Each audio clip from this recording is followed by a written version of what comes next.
कभी सोचा है कि अस्पतालों की जो एकदम शांत दीवारें होती हैं, उनके पीछे कैसे कैसे राज दफन हो सकते हैं। आज एक ऐसी ही कहानी सुनते हैं जो दिल्ली के एक पुराने सरकारी अस्पताल के गलियारों में कहते हैं आज भी गूंजती है।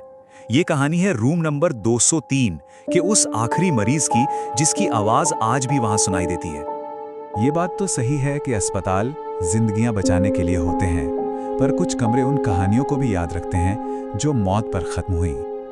हमारी कहानी का सेंटर भी दिल्ली का एक ऐसा ही पुराना सरकारी अस्पताल है जहां एक कमरा है, रूम नंबर 203, जिसके बारे में बात करने से आज भी वहां का स्टाफ कांपता है। तो चलिए जरा वक्त में पीछे चलते हैं। साल 2018 में कहानी शुरू होती है एक नई नर्स सिया से। वो काफी जोशीली थी और अपनी पहली नाइट शिफ्ट के लिए एकदम तैयार। लेकिन अस्पताल की उस ठंडी रात और अनजान माहौल में उसे बिल्कुल अंदाजा नहीं था कि ये रात उसकी जिंदगी हमेशा के लिए बदलने वाली है। शिफ्ट शुरू होने से ठीक पहले एक सीनियर नर्स ने सिया को एक बड़ी अजीब सी चेतावनी दी। उन्होंने धीरे से कहा, 203 से दूर रहना और अगर अंदर से कोई आवाज आए ना तो भूल कर भी दरवाजा मत खोलना।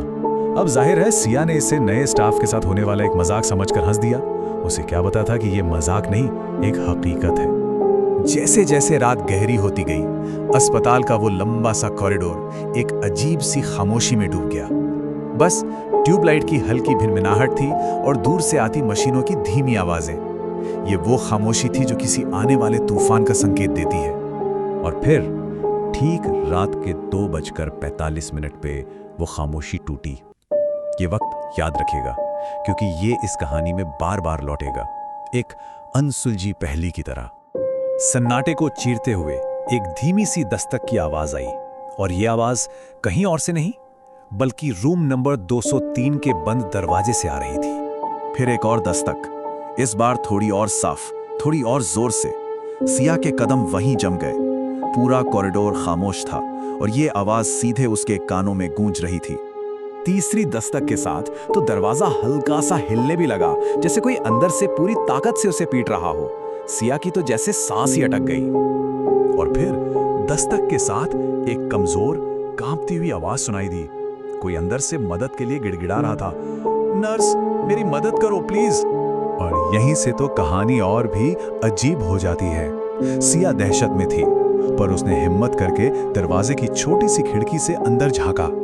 कमरा बिल्कुल खाली था, बिस्तर खाली, कोई मरीज नहीं, कुछ भी नहीं। लेकिन मदद की वो पुकार अभी भी गूंज रही थी, जैसे कोई ठीक उसके सामने खड़ा हो। अब डर और सच्चाई जानने की बेचैनी के बीच सिया ने फैसला किया कि वो अस्पताल के पुराने रिकॉर्ड्स खंगालेगी। उसे जानना था कि आखिर इस कमरे का राज क्या है जो सबसे छिपाया जा रहा है। और जो उसे मिला वो वाकई दिल दहला देने वाला था। ऑफिशियल रजिस्टर के हिसाब से रूम 203 पिछले 6 महीने से खाली था, पर जब सिया ने धूल भरी पुरानी फाइलें देखी तो उसे एक नाम मिला, राहुल शर्मा, इस कमरे का आखिरी मरीज। और उसकी मौत का वक्त ठीक 2:45, बिल्कुल वही वक्त जब सिया ने वो दस्तक सुनी थी। लेकिन सबसे डरावनी चीज उस फाइल के कोने में हाथ से लिखा एक छोटा सा नोट था। कांपते हुए हाथों से लिखे उस नोट पर लिखा था, वो मरने के बाद भी मदद के लिए पुकारता है। ये पढ़कर सिया के रोंगटे खड़े हो गए। इतना सब जानने के बाद कोई भी हिल जाएगा, लेकिन कहानी यहां खत्म नहीं हुई थी। अगली रात वही डरावना सिलसिला फिर से शुरू होने वाला था, पर इस बार और भी ज्यादा भयानक तरीके से। अगली रात आई। सिया की ड्यूटी फिर उसी कॉरिडोर में थी। वो डरी हुई तो थी, पर इस बार उसने हिम्मत नहीं हारी। उसे अपनी ड्यूटी भी करनी थी और इस रहस्य की तह तक भी पहुंचना था।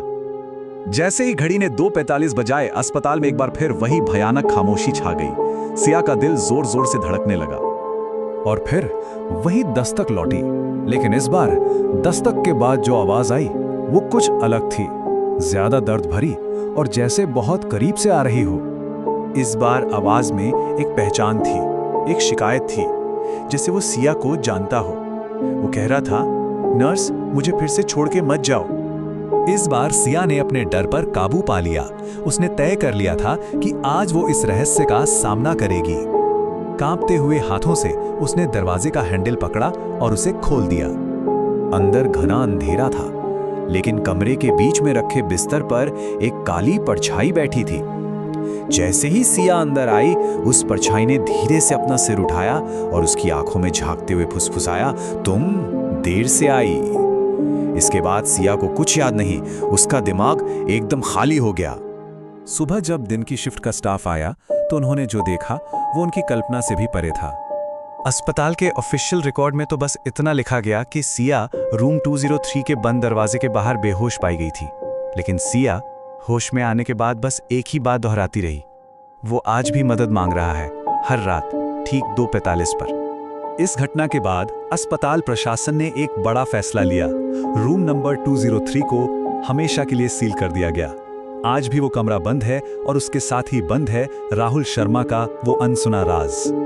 शायद ये कहानी हमें यही याद दिलाती है कि कुछ आत्माएं कभी अस्पताल नहीं छोड़ती, क्योंकि उन्हें लगता है कि उनकी मौत अभी अधूरी है और वो आज भी अपनी उस अधूरी कहानी को पूरा करने का इंतजार कर रही हैं।